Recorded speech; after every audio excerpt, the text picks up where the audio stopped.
আসসালামু আলাইকুম, সবাই কেমন আছেন? আশা করি ভালো আছেন। সায়েন্স একাডেমি থেকে আমি ইমু পাটোয়ারি আজকে আপনাদের সাথে আছি এইচএসসি জীববিজ্ঞান দ্বিতীয় পত্র পঞ্চম অধ্যায় মানব শারীরতত্ত্ব, শোষণ ও শ্বাসক্রিয়া নিয়ে।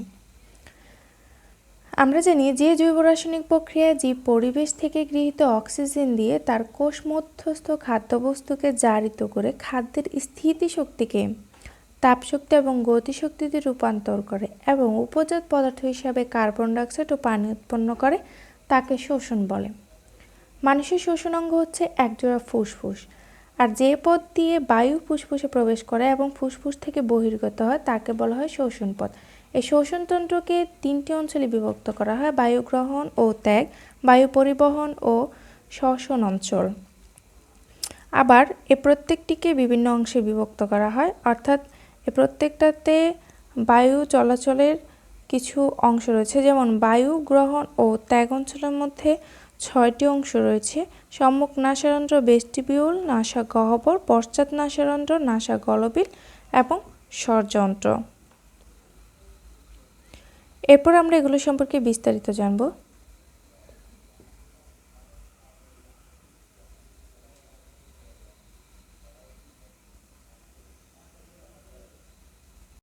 এখানে আমাদের সম্মুখ নাসারন্ধ্রটা হচ্ছে আমাদের নাকের দিকে যে ছিদ্রপথ, অর্থাৎ যেটা দিয়ে আমরা খুব সহজে বায়ু গ্রহণ করতে পারি, অনেকটা সহজলভ্য পথ, সেটাকে বলা হয় সম্মুখ নাসারন্ধ্র।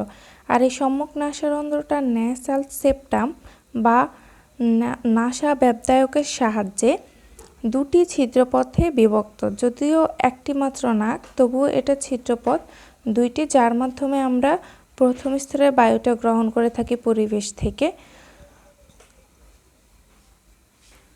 এরপর হচ্ছে আমাদের ভেস্টিবিউল। ভেস্টিবিউল হচ্ছে নাকে ঠিক যে অংশে লোম থাকে, লোম অঞ্চল, সেটাকে বলা হয় ভেস্টিবিউল।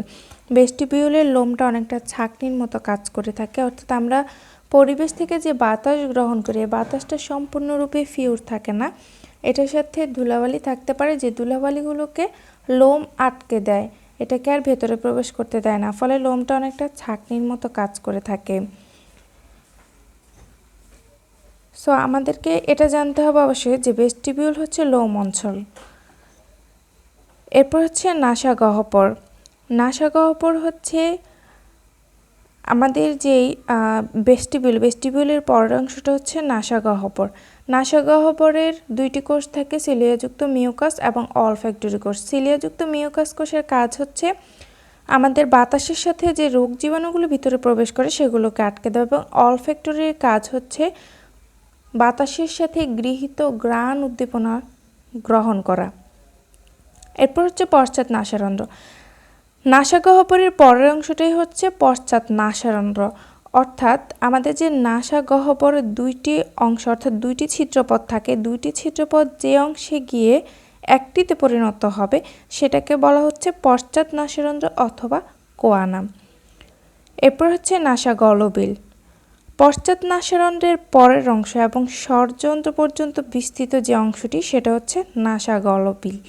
এরপর হচ্ছে স্বরযন্ত্র।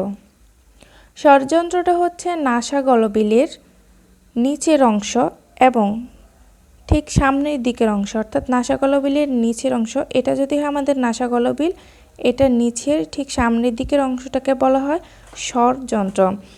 আর এই স্বরযন্ত্রটা হচ্ছে অনেকগুলো তরুণাস্থির সমন্বয়ে গঠিত। এই তরুণাস্থিগুলো, যেমন আমাদের স্বরযন্ত্রটা অনেকটা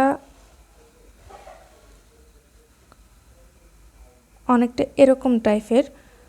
তো এই সবগুলো তরুণাস্থির মধ্যে থেকে একটি থাইরয়েড তরুণাস্থি থাকে, যেটা অন্য তরুণাস্থিগুলোর তুলনায় দেখতে কিছুটা বড়, যেটা আমরা হাত দিয়ে ধরলেও অনুভব করতে পারি, যেটাকে বলা হয় আদমস অ্যাপেল। তো এই আদম অ্যাপেলটা হচ্ছে যে পুরুষের ক্ষেত্রে থাকে, মহিলাদের ক্ষেত্রে থাকে না, যেটা পুরুষদের দেখা যায়। এবং এর মধ্যে একটি অ্যাপিগ্লোটিস থাকে স্বরযন্ত্রের উপরে, স্বরযন্ত্রের উপরের অংশ অর্থাৎ নাসাগলবিলির নিচের অংশে একটা অ্যাপিগ্লোটিস থাকে, যে অ্যাপিগ্লোটিসের প্রধান কাজ হচ্ছে আমরা যখন খাদ্য গ্রহণ করব এই খাদ্য গলাৎকরণের সময় অ্যাপিগ্লোটিস স্বরযন্ত্রের মুখটাকে বন্ধ করে দেবে, ফলে আমাদের খাদ্যগুলো ফুসফুসে না গিয়ে সোজা পাকস্থলীতে গিয়ে পৌঁছায়। এই স্বরযন্ত্রে মিউকাস এবং স্বররঞ্জু থাকে, আর স্বররঞ্জুটা হচ্ছে কম্পিত হয়ে শব্দ সৃষ্টি করে, যার ফলে আমরা কথা বলতে পারি। এরপর হচ্ছে বায়ু পরিবহন অঞ্চল। বায়ু পরিবহন অঞ্চলের দুটি অংশ রয়েছে, শ্বাসনালী বা ট্রাকিয়া এবং ব্রঙ্কাস। ট্রাকিয়া হচ্ছে স্বরযন্ত্রের পর 12 সেন্টিমিটার দীর্ঘ এবং 2 সেন্টিমিটার ব্যাস বিশিষ্ট ফাঁপা নলাকার অংশ, যাকে ট্রাকিয়া বলা হয়। এই ট্রাকিয়াটি 16 থেকে 20টি তরুণাস্থি নিয়ে গঠিত, অর্থাৎ এক একটি তরুণাস্থিকে যদি স্তরে স্তরে সাজানো হয়, স্তরে স্তরে সাজানোর ফলে যে একটা ফাঁপা নল পাওয়া যাবে সেটাই হচ্ছে আমাদের ট্রাকিয়া। আর এই ট্রাকিয়াটা চুপসে যায় না, চুপসে না যাওয়ার ফলে হচ্ছে আমাদের বায়ু গ্রহণে অথবা বায়ু চলাচলে এটা অনেক সহজ। ট্রাকিয়াটা সি আকৃতির হয়ে থাকে, অর্থাৎ আমরা যদি তরুণাস্থিগুলোকে দেখি তাহলে এগুলো অনেকটা সি আকৃতির মতো, এ কারণে এটার আকৃতিটাকে ধরা হয় সি আকৃতি। এরপর হচ্ছে ব্রঙ্কাস। এটা যদি হয় আমাদের ট্রাকিয়া, এই ট্রাকিয়াটা একটা পর্যায়ে গিয়ে দুটি ভাগে বিভক্ত হয়ে যায়, আর এই দুটি ভাগকে অর্থাৎ একটি ডান এবং একটি বাম শাখায় বিভক্ত হয়ে যায়, যাদেরকে বলা হয় ব্রঙ্কাই। এদেরকে আলাদাভাবে বলতে গেলে বলা হয় ব্রঙ্কাস এবং একত্রে বলা হয় ব্রঙ্কাই। অর্থাৎ ব্রঙ্কাইটা হচ্ছে বহুবচন, ব্রঙ্কাসটা হচ্ছে একবচন। এগুলো আমাদের ফুসফুসের হাইলামের মাধ্যমে প্রবেশ করে থাকে। যেমন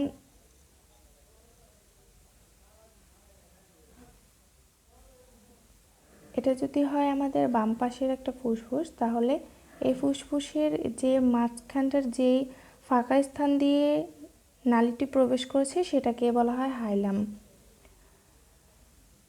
আর এই ব্রঙ্কাসগুলো বাম ফুসফুসে গিয়ে ব্রঙ্কাসটি দুটি ভাগে বিভক্ত হয়ে যায়।